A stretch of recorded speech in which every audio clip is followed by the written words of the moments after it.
Hello friends, आज का जो हमारा टॉपिक है हिडन गुडविल। इससे पहले हम दो टॉपिक कर चुके हैं। फर्स्ट टॉपिक था जिसमें न्यू पार्टनर गुडविल की अमाउंट को कैश में लेकर आता है, और सेकंड था जिसमें गुडविल की अमाउंट को वो कैश में नहीं लाता। अब हमारा जो थर्ड टॉपिक है इसमें हिडन गुडविल। हिडन का मतलब होता है कोई चीज़ छिपी होना। तो यहाँ पर जो गुडविल की अमाउंट है क्वेश्चन के अंदर छिपी होगी। तो पहले नंबर में हम देखते हैं इसमें है क्या। Sometime the value of goodwill is not given at the time of admission of a new partner। भाई नए पार्टनर के एडमिशन के टाइम कभी कभार क्वेश्चन में गुडविल की अमाउंट गिवन नहीं होती। तो in that case the goodwill is calculated with the help of total capital of the firm. तो फर्म की टोटल कैपिटल के बेस पर एंड प्रॉफिट शेयरिंग रेशियो के बेस पर हम नए पार्टनर की गुडविल की अमाउंट को कैलकुलेट करते हैं। तो इसके अंदर कुछ हमारे स्टेप हैं जिन्हें हमें फॉलो करना होता है गुडविल की अमाउंट को कैलकुलेट करने के लिए। तो फर्स्ट स्टेप जो हमारा है, calculate the total capital of the firm. मतलब पहले नंबर में हमें फर्म की टोटल कैपिटल निकालनी पड़ेगी, और इसको निकालने का फॉर्मूला है हमारे पास न्यू पार्टनर की कैपिटल। भी नया पार्टनर जो कैपिटल लाएगा इनटू में reciprocal of new partner share, जो उसके शेयर होगा उसके शेयर का हम रेसिप्रोकल कर देंगे। देन हमारे पास total capital of the firm आ जाएगी। सेकंड है हमारे पास find out the combined capital of all the partners including new partners. मतलब कि हमें कंबाइंड कैपिटल निकालनी होगी, ठीक है, जिसके अंदर हमारा न्यू पार्टनर की भी कैपिटल को इंक्लूड किया जाएगा। तो हम सिंपल वे में ये भी कह सकते हैं आफ्टर अप्लाई ऑल कोड, जो आपको कोड सिखाया गया है पार्टनर कैपिटल काउंट के लिए ORCG53AL, आपने वो पूरा कोड लगा देना है। देन उसके बाद जो बैलेंस CD आएगा उसी को हम जोड़ लेंगे। कंबाइन का मतलब होता है टोटल एक तरीके से। तो देन हमारा जो भी ABC तीनों की कैपिटल को हम जोड़ लेंगे, तो देन हमारे पास कंबाइन कैपिटल निकल आएगी। देन है हमारा थर्ड पॉइंट हिडन गुडविल निकालने का फॉर्मूला। अब टोटल हमारा थर्ड स्टेप है total capital of the new firm. जो फर्स्ट स्टेप के अंदर हमने टोटल कैपिटल निकाली होगी उसके अंदर से माइनस कर देंगे कंबाइन कैपिटल जो कि सेकंड स्टेप में निकाली होगी। इन दोनों का जो डिफरेंस है वही हमारी हिडन गुडविल आएगी, ठीक है। अब हम एक एग्जांपल से इससे समझते हैं। जैसे हमारे पास A and B are partner है विद कैपिटल है of ₹25,000 and ₹15,000 respectively. They admit C as a partner with 1/4 share in the profit of the firm. C bring ₹18,000 as his capital. Calculate the amount of goodwill. तो goodwill की amount निकालनी है। तो then हमारा जो first step था हमारा कि न्यू पार्टनर की जो कैपिटल है। अब न्यू पार्टनर की जो कैपिटल है हमारे पास यहाँ पे 18,000 है। तो हम क्या करेंगे, यहाँ पे सबसे पहले नंबर पे टोटल कैपिटल निकालेंगे फर्म की, total capital of the firm. तो उसको निकालने के लिए हमने क्या करना है, जो भी नए पार्टनर की कैपिटल है इनटू में उसके शेयर का रेसिप्रोकल। तो 1/4 है तो यहाँ पे 4/1 कर देंगे। तो देन ये हमारा आ जाएगा ₹72,000। देन हमने इसके अंदर से माइनस करना है combined capital of all partners, मतलब कि A की, B की एंड C की। अब A B C की, अब मैंने यहाँ पे कहा था आपको आफ्टर ऑल कोड। अब यहाँ पे हम ऑल कोड अप्लाई करेंगे, बट यहाँ पे ऑल कोड के लिए देखो O हमारे पास ओपनिंग कैपिटल तो है, रिवैल्यूएशन नहीं है। C हमारे पास नए बंदे की कैपिटल है। G गुडविल की नहीं है। 5 आइटम नहीं है, 3 आइटम नहीं है, एसेट टेकन नहीं है, लायबिलिटीज टेकन नहीं है। देन इसका मतलब यही हुआ कि हमारा ऑल कोड लगाने के बाद भी इनकी जो कैपिटल हमारी यही आएगी 25,000 एंड 15,000 एंड हमारे पास 18,000। तो देन हमारा क्या था कि combined capital of all the partners. तो देन हमारा ये हो जाएगा 40,000 58,000। तो देन हम इसे लेस कर देंगे, 58,000 को लेस कर देंगे। तो देन हमारे पास जो रिमेनिंग बैलेंस आएगा वो आएगा हमारे पास इसमें 14,000। वो हमने इसमें से अब C की कैपिटल निकालनी है, C की गुडविल की अमाउंट निकालनी है, क्योंकि अब ये जो हिडन गुडविल तो निकल गई है, बट ये तो अभी पूरी फर्म की है एक तरीके से। अभी तो हमें इस जो नया पार्टनर आ रहा है उसका शेयर निकालना है। अब शेयर निकालने के लिए क्या करेंगे, C की जो गुडविल की अमाउंट है 14,000 और जो सी का शेयर था वो था 1/4। तो देन इसको हम सोल्व कर लेंगे तो हमारे पास ये जो आ जाएगा इसमें 3,500 रुपीज। तो देन यही हमारी हिडन गुडविल है। तो इस सिचुएशन में ये माना जाता है कि यहाँ पर जो भी नया पार्टनर आ रहा है वो गुडविल की अमाउंट कैश में नहीं ला रहा है। अब हम एक एग्जाम्पल के साथ इसे सोल्व करते हैं बिल्कुल फुल फ्लैट, जिसके अंदर हमें revaluation account, partner capital account and balance sheet बनाना है। क्वेश्चन है हमारे पास, A and B are partner in a firm sharing profit and losses in the ratio 3:2। मतलब A और B की जो प्रॉफिट शेयरिंग रेशियो है वो हमारे पास 3:2 है on 31 December 2011। Their balance sheet है वाज एज अंडर। तो हमारे पास उनकी बैलेंस शीट और लायबिलिटीज और एसेट्स हमें दे रखी है। तो इसके अंदर हमारे पास जो कह रखा है, on the above date the partner decide to admit C as a partner. तो वो सी को पार्टनरशिप में शामिल कर रहे हैं। तो न्यू प्रॉफिट जो शेयरिंग रेशियो है वो है हमारे पास 5:3:2। C shall bring ₹32,000 as his capital. तो वो कैपिटल के पैसे लेकर आ रहा है। C is unable to bring in any cash for his share of goodwill. तो गुडविल की अमाउंट वो नगद लाने में असमर्थ है। तो हमारे पास फोर्थ है, plant and machinery would be increased by ₹12,000। और फिफ्थ है जो हमारे पास इसमें, stock would be increased to ₹40,000। Then हमारे पास अब सिक्स एडजस्टमेंट है, प्रोविजन फॉर डाउटफुल डेप्ट is to be maintain at ₹4,000। Seventh, value of land and building has appreciated by 20%। And eighth हमारे furniture has depreciate by 10%। Ninth है हमारे पास, there is an additional liabilities of ₹8,000 being outstanding salary payable to employee of the firm. This liability is not included in outstanding liabilities। तो outstanding liabilities के अंदर जो हमारे outstanding salary के पैसे नहीं जुड़े हुए हैं। तो हमें बनाना क्या क्या है, प्रीपेयर रिवैल्यूएशन अकाउंट, पार्टनर्स का capital account and the balance sheet. तो सबसे पहले नंबर में अब हम इसे सोल्व करते हैं रिवैल्यूएशन अकाउंट में। तो रिवैल्यूएशन अकाउंट में इसका क्या ट्रीटमेंट रहेगा, तो हम फर्स्ट एडजस्टमेंट से शुरू होते हैं। तो देन हमारी जो फर्स्ट एडजस्टमेंट है, न्यू प्रॉफिट शेयरिंग रेशियो की, रिवैल्यूएशन अकाउंट में कोई लेन देन नहीं है। नए पार्टनर के कैपिटल और गुडविल का कभी भी कोई लेन देन नहीं होता। तो देन हमारे पास आती है fourth adjustment, plant and machinery would be increased by ₹12,000। तो प्लांट एंड मशीनरी जो कि 12,000 रुपए से इंक्रीज हो जाएगा। तो इंक्रीज हो जाएगा तो हमारे लिए फायदा ही है, क्योंकि असेट्स अगर इंक्रीज होती है तो हमें प्रॉफिट होता है। तो प्रॉफिट को हम लिखते हैं बाय साइड में। तो by plant and machinery rupees हमारे पास है 12,000 की। अब साथ ही साथ इसका ट्रीटमेंट हम बैलेंस शीट में भी कर लेंगे ताकि हमारी एडजस्टमेंट कोई छूट ना सके। तो हम प्लांट हमारा 12,000 से इंक्रीज है। तो फर्स्ट हमारे पास प्लांट एंड मशीनरी की जो वैल्यू दे रखी है वो दे रखी है 48,000। तो देन असेट्स हमारे में, असेट्स में प्लांट एंड मशीनरी की जो टोटल वैल्यू आ जाएगी वो 60,000।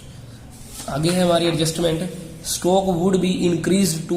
अब देखो बाय वाले में तो मैंने कहा था सेम वैल्यू हमारी उसमें चली जाएगी रिवैल्यूएशन अकाउंट में, और सेम वैल्यू हमारी ऐड या लेस हो जाएगी बैलेंस शीट में करते टाइम ट्रीटमेंट। अब यहाँ पे आगे है टू वर्ड। तो टू वर्ड में मैंने आपको समझाया था, जो सेम टू वर्ड लिखा है और एडजस्टमेंट में जो वैल्यू लिखी है वो तो हमारी बैलेंस शीट में चली जाएगी। अगर असेट है तो असेट्स में, लायबिलिटीज है तो लायबिलिटीज में। तो स्टॉक की जो वैल्यू आ जाएगी वो तो आ जाएगी हमारे पास 40,000। अब हमारा रिवैल्यूएशन अकाउंट में क्या जाएगा, इनका डिफरेंस। अब देखो इंक्रीज हो रहा है और असेट अगर इंक्रीज हो रही है तो हमारे लिए प्रॉफिट है। तो अब स्टॉक हमारा पहले यहाँ 40,000 है और जो पिछली बैलेंस शीट में हमारे पास 32,000 है। तो इसका मतलब है 8,000 का स्टॉक हमारा इंक्रीज हो गया तो हमारे लिए प्रॉफिट है। तो बाय स्टॉक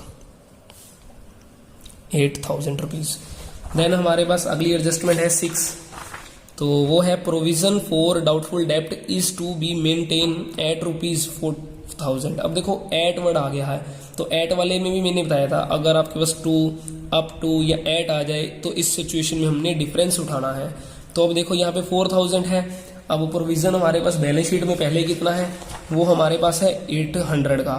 तो मतलब है हमें 3200 का और प्रोविजन बनाना पड़ेगा। अगर बनाना पड़ेगा तो हमारे लिए लॉस है, तो इसको लिखेंगे रिवैल्यूएशन अकाउंट की डेबिट साइड में, टू प्रोविजन फॉर डाउटफुल।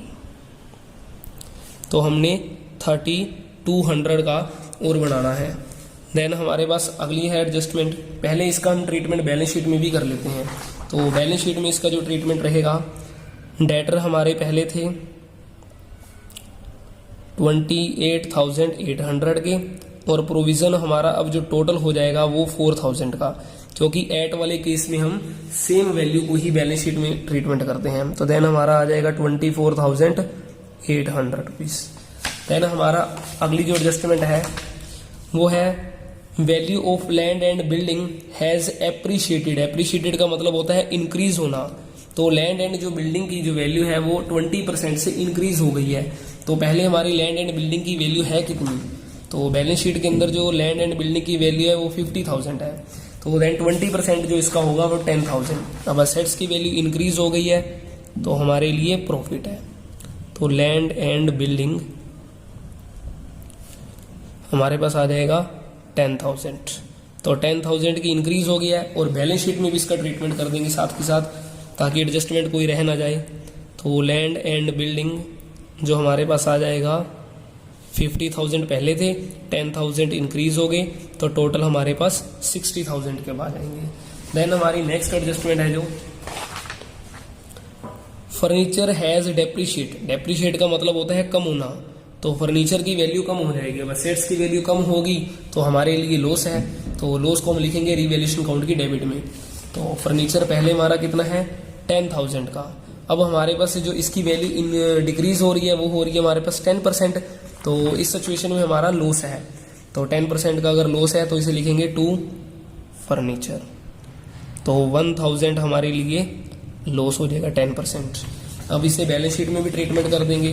तो फर्नीचर जो हमारा अब रह जाएगा वो 9,000 का, 10,000 माइनस 1,000, देन आ जाएगा हमारा 9,000 का। देन अगली एडजस्टमेंट भी देख लेंगे कौन सी है हमारी। तो इसमें लास्ट है जो एडजस्टमेंट है, there is an additional liabilities ₹8,000 और आउटस्टैंडिंग सैलरी है वो पेएबल करनी है। पेएबल का मतलब अभी पे नहीं करी, तो पे करनी बाकी है अभी, तो पे करेंगे तो हमारे लिए लॉस है। तो लॉस है तो इसे लिखेंगे डेबिट साइड में रिवैल्यूएशन की, आउटस्टैंडिंग सैलरी जो कि हमारे पास 8,000 है। अब पे करनी बाकी है तो हमारे लिए फिर लायबिलिटीज भी है, तो साथ के साथ इसे लायबिलिटी साइड में भी लिख दिया जाएगा, आउटस्टैंडिंग सैलरी 8,000 रुपीज़ का। देन अब हमारा है इसमें कोई एडजस्टमेंट नहीं बची तो हम टोटल कर लेते हैं रिवैल्यूएशन अकाउंट का। तो देन हमारे पास ये हो जाएगा 30,000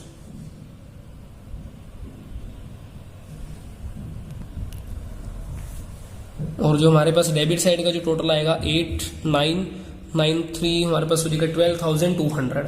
अब 13 में से 12,200 जो लेस करेंगे हमारे पास आ जाएगी अमाउंट 17,800। अब इसको लिखेंगे टू प्रॉफिट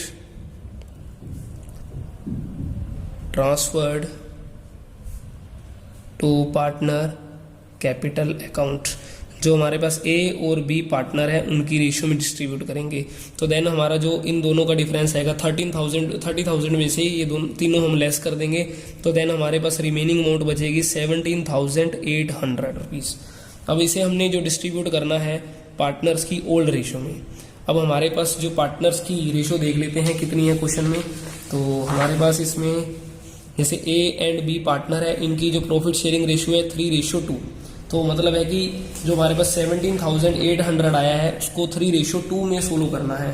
तो 17,800 अब 3 और 2 जो रेशियो है इनका टोटल होगा 5।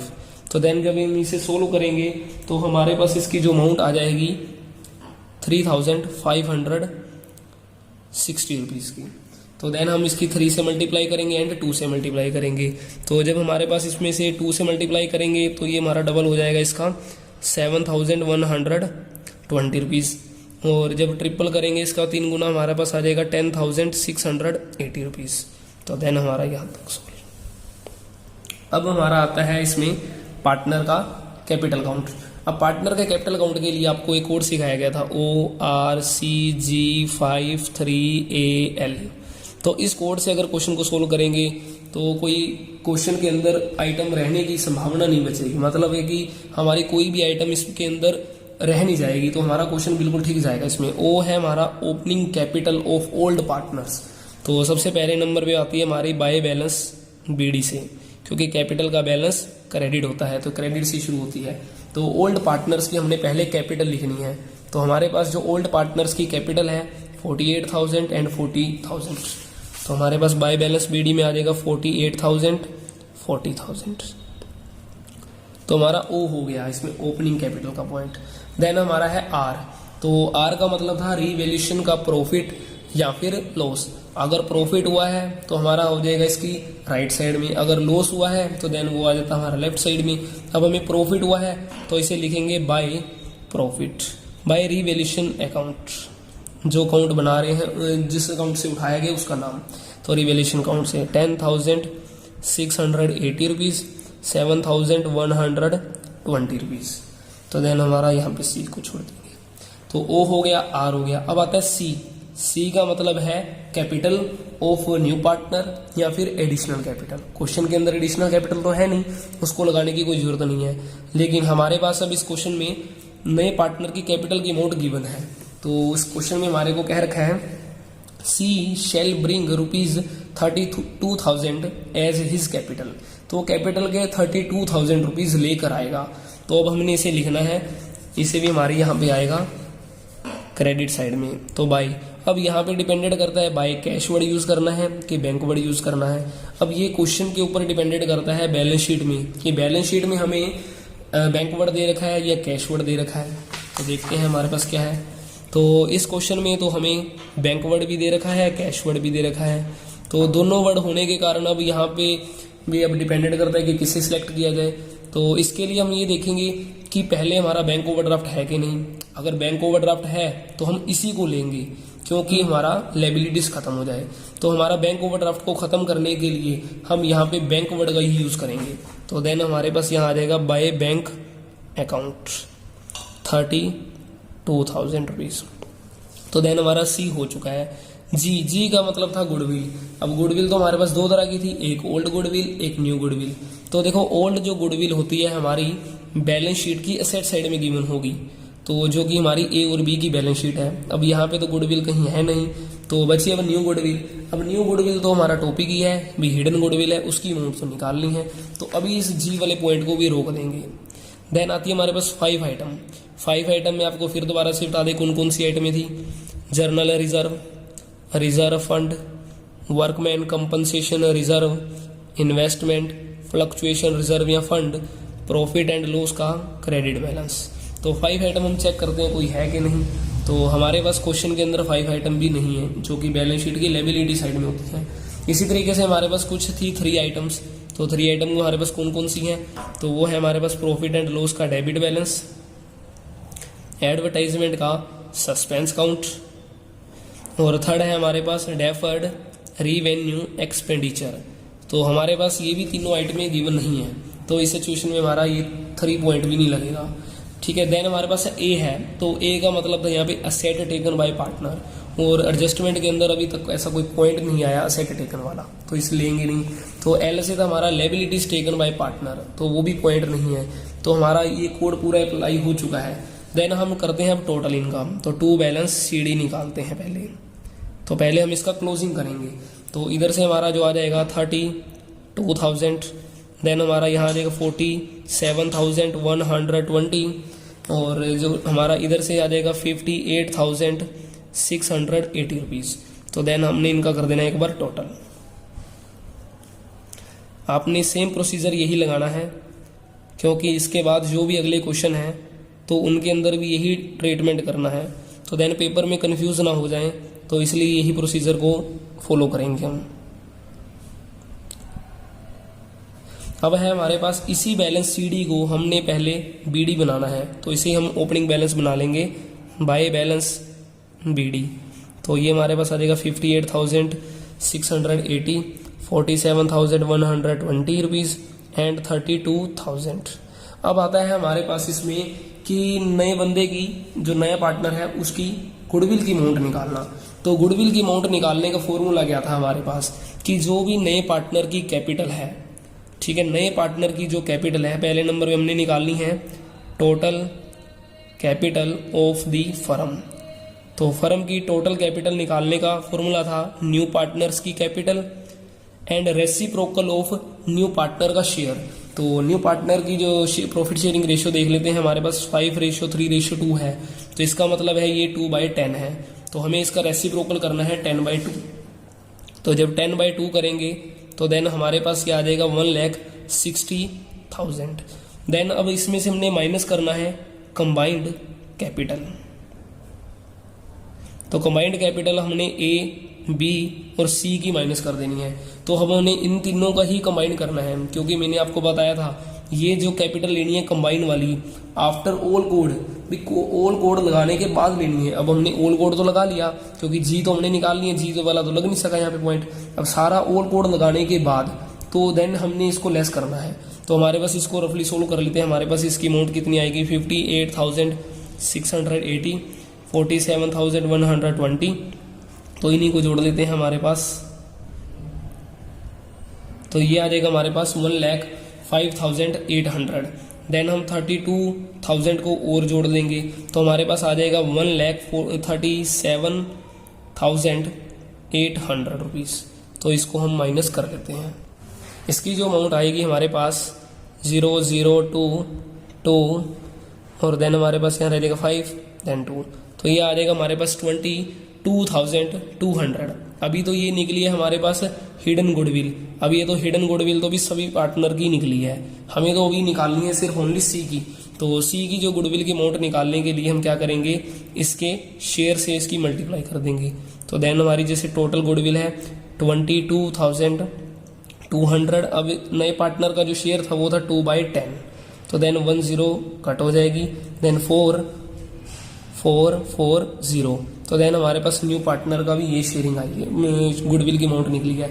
अब हमारे पास ये तो हमें पता है कि ये जो नया पार्टनर है वो गुडविल की अमाउंट कैश में नहीं लाएगा। तो नहीं लाएगा तो इसलिए हम इसका करंट वर्ड को यूज कर लेंगे, सी करंट अकाउंट। लेकिन अब इसे जो डिस्ट्रीब्यूट करना है सैक्रिफाइसिंग रेशियो में, अब सैक्रिफाइसिंग रेशियो में निकालनी पड़ेगी। तो इसको निकालने के लिए हमारा फॉर्मूला था old ratio minus new ratio. तो देन ए और बी पार्टनर है। तो जो ओल्ड रेशियो है ए की वो है 3/5, बी की है हमारे पास 2/5 और जो न्यू रेशियो थी इनकी 5:3:2। तो 5/10 3/10। देन सी की तो लगाने की जरूरत ही नहीं है हमारे पास, क्योंकि सैक्रिफाइस रेशियो उसी की निकलती है जिसकी ओल्ड और न्यू रेशियो हो। तो देन हमारा एलसीएम आ जाएगा 10। जब इसको सोल्व करेंगे हमारा 6 - 5 तो 1/10। सेम इसी तरीके से 10 तो डिवाइड करेंगे तो 4 - 3 तो 1/10। तो इसका मतलब ये है कि जो सैक्रिफाइसिंग रेशियो आई है हमारी इक्वली आई है। तो हमने अब इक्वली डिस्ट्रीब्यूट करना है इस 440 रुपीज को। तो देन इसी का हाफ कर देंगे तो हमारे पास ये आ जाएगी 2, 2, 2, 0, 2, 2, 2, 0। देन हमारा यहाँ पे खाली इस तरीके से अब ये हमारे पास हिडन गुडविल की अमाउंट निकल चुकी है, इसका ट्रीटमेंट भी हो चुका है। बस अब हमारा ये रह गया पॉइंट 2 बैलेंस सीडी वाला। तो इसका क्लोजिंग बैलेंस आएगा 32,000। देन बी की अमाउंट आएगी हमारे पास, इसमें 47 है तो इसमें 2000 ऐड कर देंगे, 49,340 रुपीज। तो वो हमारे पास आ जाएगी। इसी तरीके से हमारे पास इसकी जो अमाउंट आएगी वो आएगी 58 और 2000। तो देन हमारे पास हो जाएगा ये 60,000 और हमारे पास इसको ऐड करेंगे 680 और 220 से हमारे पास हो जाएगा 900। तो इसका मतलब है 60,900। तो देन हमारा ये टोटल करेंगे तो ये आ जाएगा 60,900, 49,340, 32,000। देन हमारा सेम 60,900, 49,340 रुपीज, 32,000। तो देन अब है हमारे पास लास्ट बैलेंस शीट। तो बैलेंस शीट को जब कभी भी आपने तैयार करना है पार्टनरशिप की, तो उसे तैयार करने के लिए आपको हमेशा कंपेयरिंग करनी है, जो हमारी पुराने वाली बैलेंस शीट है और नए वाली बैलेंस शीट है। तो इन दोनों बैलेंस शीट की हम कंपेयर करते हुए इसे तैयार करेंगे न्यू बैलेंस शीट को।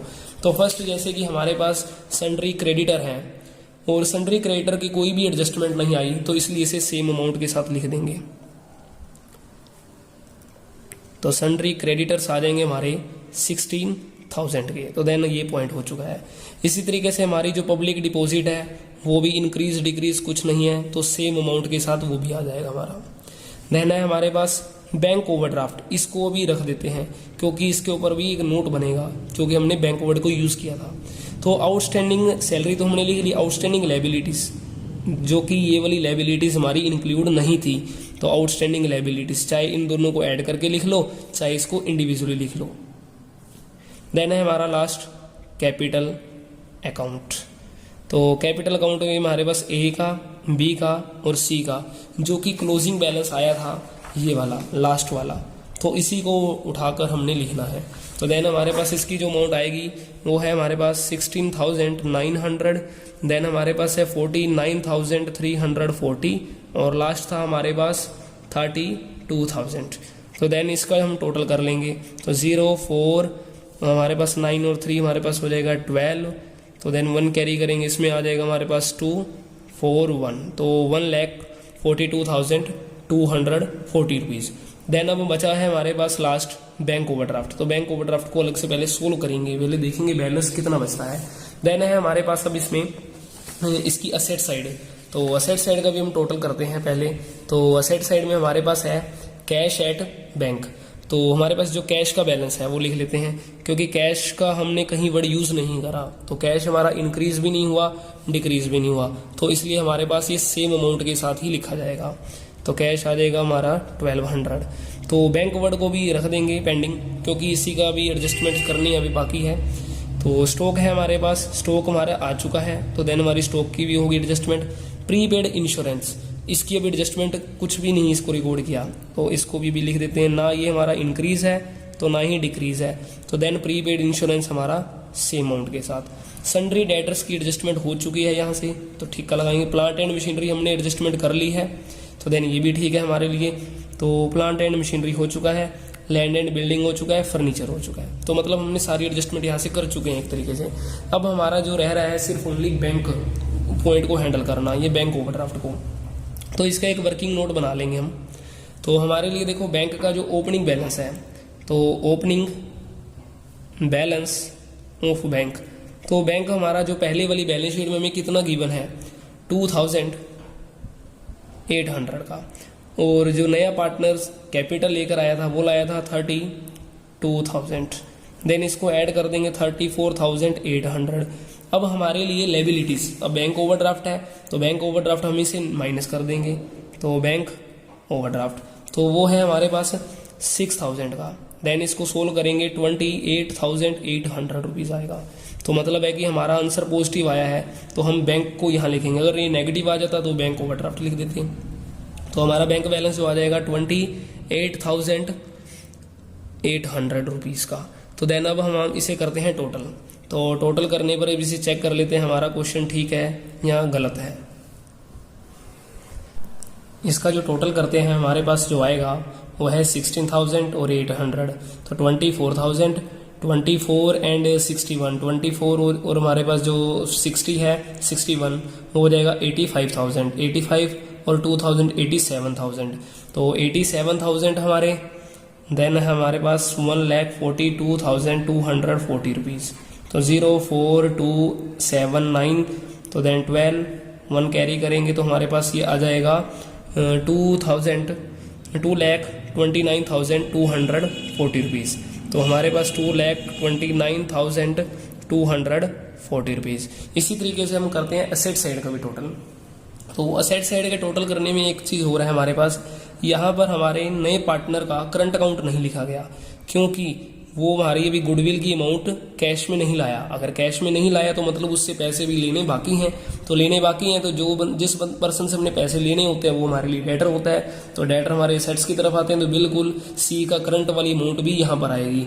तो उसकी जो गुडविल की अमाउंट थी वो थी हमारे पास 4,440 रुपीज़ की, तो इसको लिखेंगे। देन अब हम इसका कर लेंगे टोटल, तो हमारे पास ये हो जाएगा 1,60,000 टोटल, 1,60,000।